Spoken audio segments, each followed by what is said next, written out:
I called her ma'am out of respect, but the way she looked at me when she whispered, "Don't call me ma'am, call me tonight," changed everything. I never thought a simple greeting could change the way I saw someone.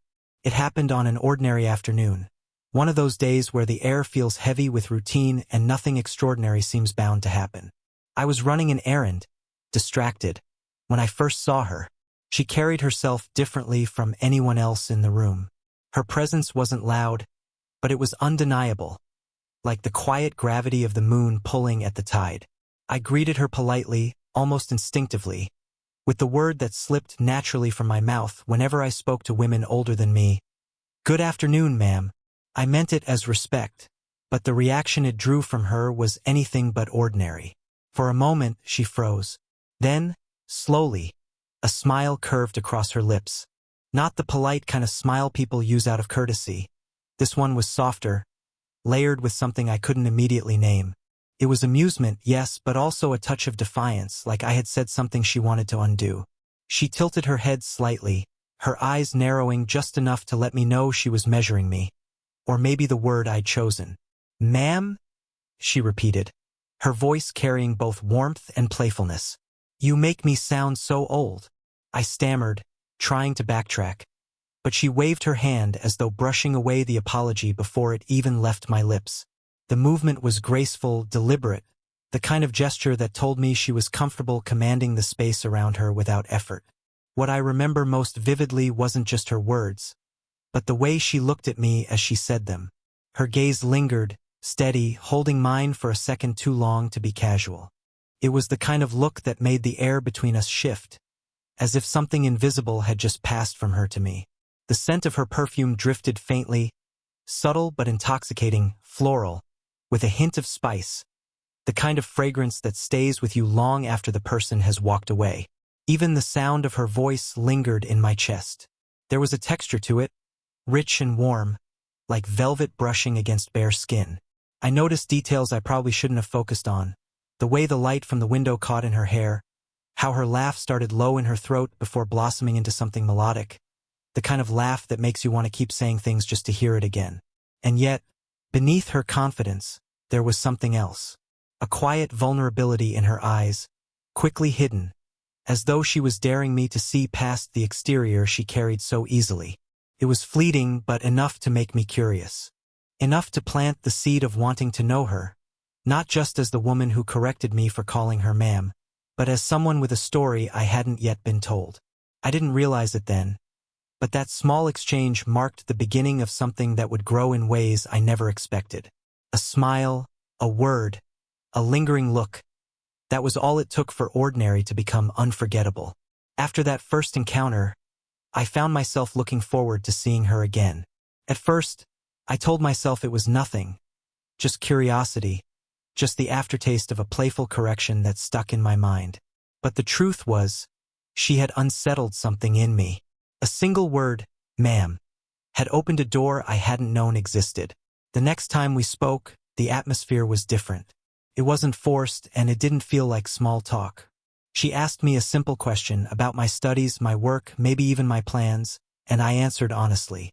Usually, conversations like that slip past unnoticed. But with her, it was as though every word carried more weight. She listened in a way few people do. Not distracted, not half-absorbed, but fully present. Her eyes didn't wander. She tilted her head just slightly as though she was giving me the space to speak, as though my words were worth pausing for. And when she responded, it wasn't with the automatic replies people give out of politeness. Her answers had thought, depth, and a surprising amount of humor. I started noticing how her voice shifted depending on the subject. When she spoke of work or responsibility, it carried authority, a low and measured cadence that commanded attention. But when she drifted into lighter topics, a funny story from her past, a memory of traveling, or even her guilty pleasure in late-night TV dramas, her tone softened, lifting like the curve of a smile. There was one moment that stayed with me. I handed her something, a book, I think, and for a second our hands brushed. It was nothing, really, just a graze of skin. But the sensation lingered long after the moment had passed.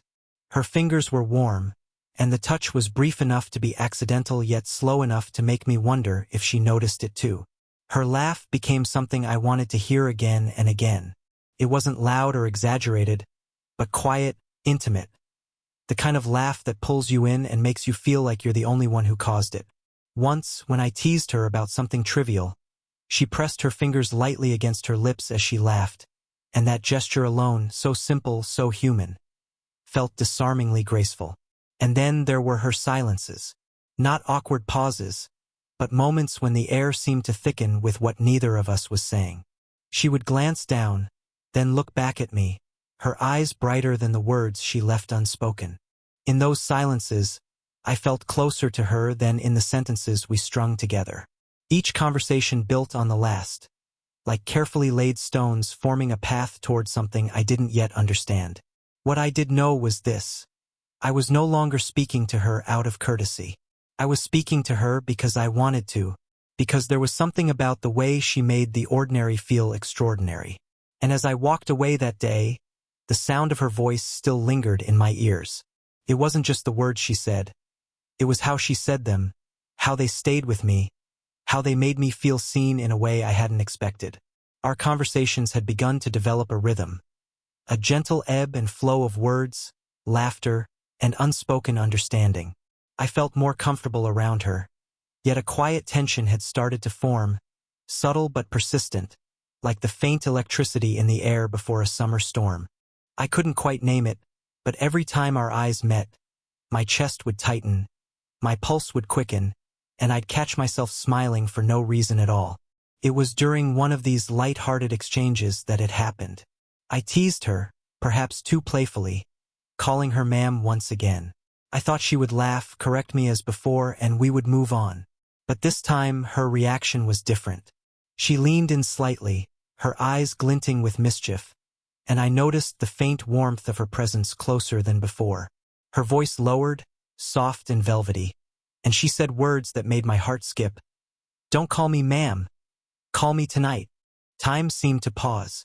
I blinked, unsure whether I had heard correctly. The words were playful, yet carried an undertone of something more intimate, something daring. The curve of her lips suggested amusement, but her gaze, steady, penetrating, hinted at meaning beyond the jest. I felt a sudden rush of awareness. My hands, resting on the table, became heavier. My chest ached with anticipation. I was caught between two instincts, to retreat, out of respect for the boundaries I thought existed, and to lean in, drawn toward the quiet magnetism of her words. Her body language was deliberate yet subtle. She tilted her head just slightly, letting her hair fall across one shoulder, as if testing my reaction. Her fingers lightly traced the rim of her cup in a slow, circular motion, a small, intimate gesture that felt designed to anchor me to the moment. I could sense the warmth radiating from her, the gentle sway of her posture, the rhythm of her breathing that somehow matched my own accelerating heartbeat. I realized then how much power a single phrase could hold. She had taken a simple title I used out of politeness and turned it into something charged, something that lingered long after it was spoken. My mind raced with questions, curiosity, and desire. Not physical, but a yearning to understand her, to reach into that quiet, confident space where she existed and see the vulnerability beneath. And yet, there was hesitation, social expectations, age differences, and my own inexperience tugged at me, whispering that I should step back. But the warmth of her presence, the subtle sway of her smile, and the unspoken promise in her voice made hesitation nearly impossible to honor. Even after the conversation ended and we parted ways, the memory of that moment stayed with me. I replayed it endlessly. The tilt of her head, the glint in her eyes, the low, soft cadence of her voice.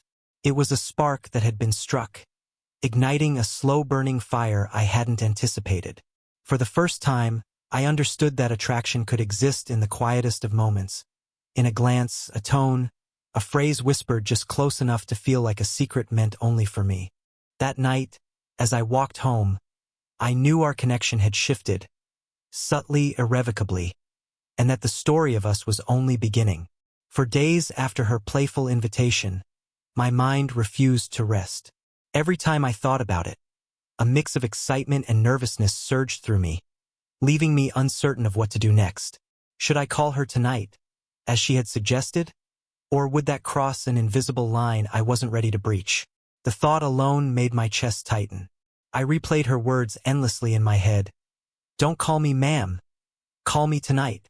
I found myself analyzing every detail of our interactions. The way her fingers rested on the edge of a table, the gentle arch of her eyebrows when she smiled, the quiet laugh that seemed to fill a room yet felt intimately meant for me. All of it combined into a magnetic pull that I couldn't resist. And yet, hesitation lingered. What if I misread her? What if I broke the fragile balance of familiarity and playful tension we'd established? Eventually, I decided I had to take the risk. That evening, I dialed her number, my thumb hovering over the call button, as if the slightest motion could shatter the delicate moment before it even began. When she answered, her voice was soft, warm, and unmistakably relieved, as though she'd been waiting for me to make this move. "Hello?" she said, and I could hear the faint smile in her tone.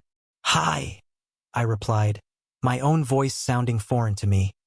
Tighter than I intended, but sincere. I thought I'd call." There was a pause, brief but loaded, and then a soft chuckle. "I'm glad you did," she said, and the simple words sent a thrill through me that I couldn't suppress. Her voice wrapped around me like a gentle embrace, and I realized how rare it was to feel this safe yet electrified by someone on the other end of a line. We talked for hours, though it didn't feel like hours at all. The conversation flowed effortlessly, blending humor, honesty, and glimpses of our inner lives. She shared stories of her day, small triumphs and frustrations alike, and I found myself listening with a focus I hadn't applied to anything in a long time. Every laugh, every pause, every soft sigh carried weight and intimacy, as though the night itself conspired to create a space just for us.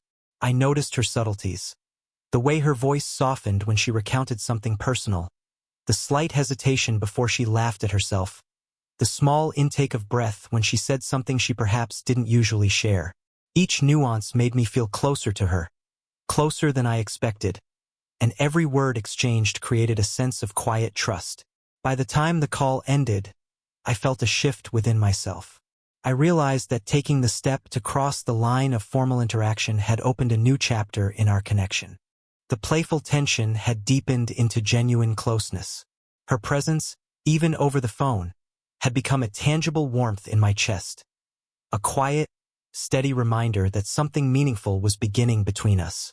That night, I lay awake replaying the conversation, acutely aware of the subtle power of her words, the intimacy carried in tone and laughter, and the way desire could exist without being loud or overt. It was the first time I understood that emotional connection could be as thrilling as it was comforting, and I knew with certainty that tonight had changed everything between us. After the night of our long conversation, something in the air between us shifted. Words had carried us close, but now the possibility of touch hovered on the edges of our interactions, subtle and magnetic. When I saw her again, it was impossible to ignore the tension.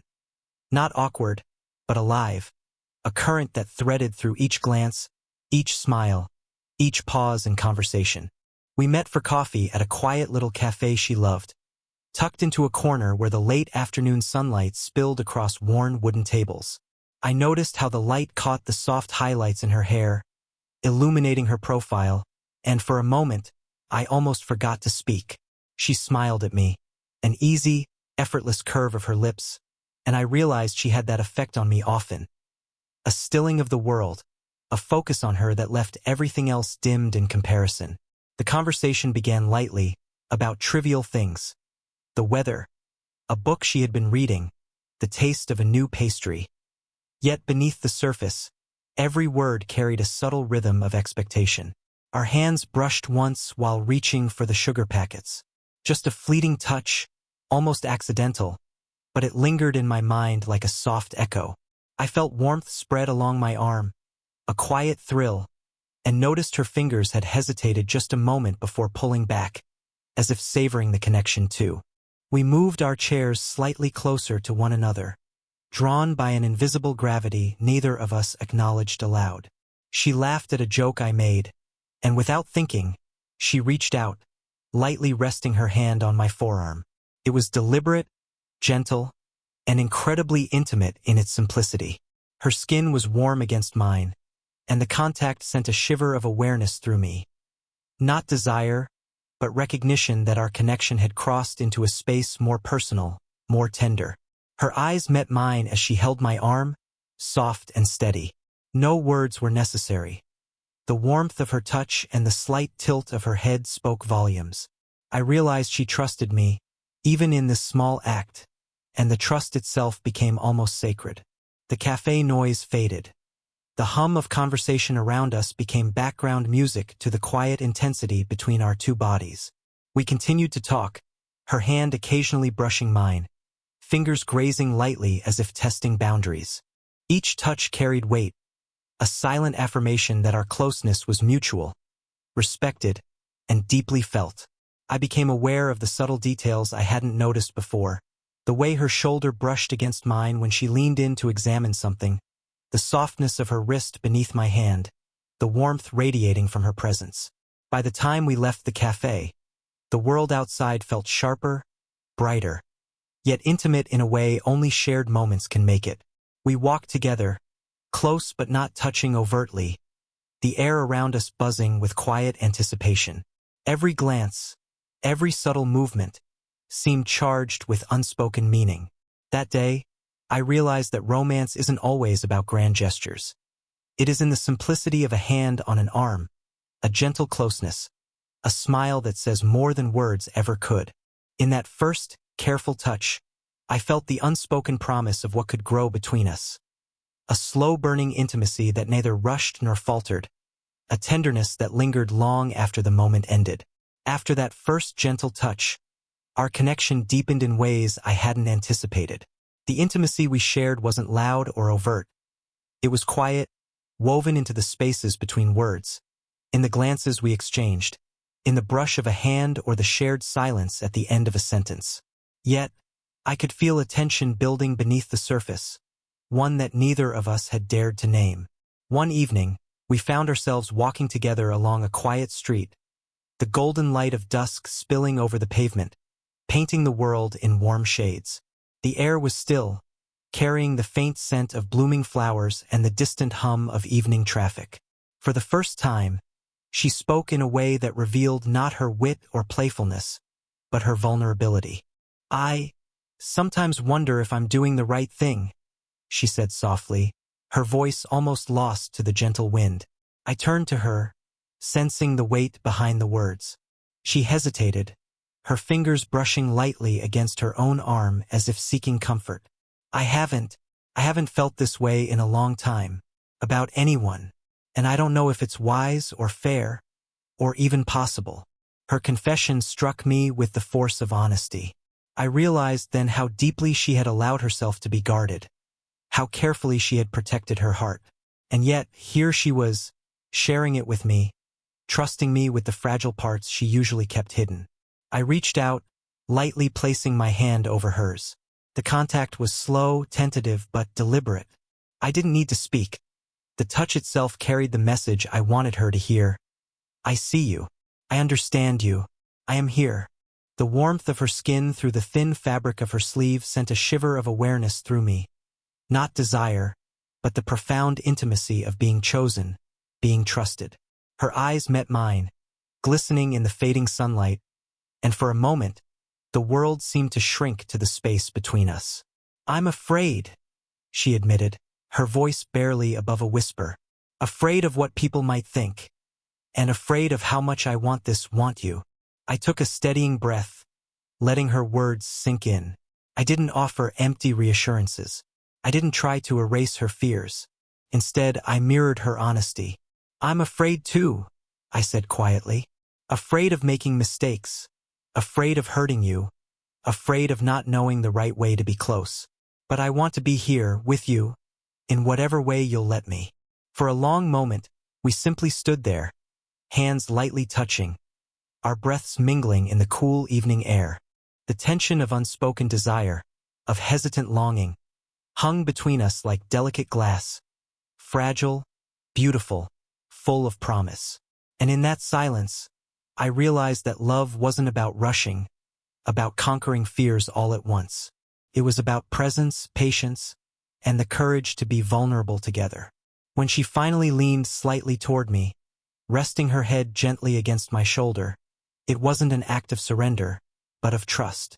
And I, in turn, felt the quiet, steady thrum of connection, a promise that whatever came next, we would navigate it together, carefully, intentionally, and with hearts wide open. The days after her confession were quiet but filled with an unspoken understanding. There was no need for grand gestures, no frantic declarations. The connection we had built spoke louder than any words could. Every glance, every shared smile, every subtle touch carried the weight of trust, desire, and mutual respect. The slow-burning intimacy we had nurtured now had room to breathe, growing steadily like a flame sheltered from the wind. We met one evening at her home, a place warm with the soft glow of lamplight and the familiar scent of books and tea. The air felt heavy with expectation, yet safe, as if the world outside had fallen away and left only the two of us in our quiet universe. I noticed how naturally she moved, graceful yet relaxed, the kind of ease that comes from being comfortable with oneself. Her eyes, bright and steady, held a mixture of anticipation and reassurance, inviting me in without words. We settled near a large window, the fading twilight spilling across the room. She poured us each a cup of tea, her hands brushing mine ever so slightly as she handed me my cup. That small contact sent a warmth through me, a reminder of how far we had come from that first encounter when I had called her ma'am. It wasn't a rush of passion, but a gentle acknowledgement of closeness, the kind that makes you feel grounded, yet lighter at the same time. For a while, we spoke quietly, sharing stories of our days, reflecting on memories that had shaped us. The conversation flowed with ease, punctuated by soft laughter and occasional thoughtful pauses. At one point, she reached out, her fingers brushing the back of my hand. The gesture was subtle, deliberate, and infinitely tender. I could feel the steady warmth of her hand, the slight pressure of her palm against mine, and I realized how much comfort and reassurance could be found in such a simple act. Then, in a moment of quiet courage, she leaned closer, resting her head lightly on my shoulder. The weight was minimal, yet it carried the intimacy of trust. I responded instinctively, letting my shoulder rise to meet hers, my hand finding hers again and holding it gently. The quiet rhythm of our breathing and the soft hum of the evening became the backdrop to a closeness that had grown naturally, steadily, and deliberately over time. No words were necessary. The warmth of her presence, the gentle touch of her fingers, the soft tilt of her head, all spoke of the bond we had nurtured. It was a love that didn't need urgency or drama. It was patience, respect, and the courage to be vulnerable, all wrapped in quiet moments that felt monumental. As the evening settled into night, I realized that this was the kind of connection that lasts. Not in grand declarations or dramatic gestures, but in the slow accumulation of shared moments, in the tenderness of hands brushing, glances lingering, and hearts opening carefully, deliberately. We sat together, side by side, our silence speaking volumes, our warmth shared without haste. And in that gentle stillness, I understood that what we had begun, a slow-burning, age-spanning, deeply human romance, was real. It was neither fleeting nor forced. It was steady, tender, and fully alive. In that moment, I knew that our story had reached a beautiful, satisfying beginning, one that would continue to grow with patience, respect, and quiet, unwavering affection. If this slow-burn love story touched your heart, don't forget to thumbs up, share link with someone who loves heartfelt romance, and subscribe bell for more age gap, forbidden attraction, and true-to-life love stories. Comment below, which moment in this story made your heart skip a beat?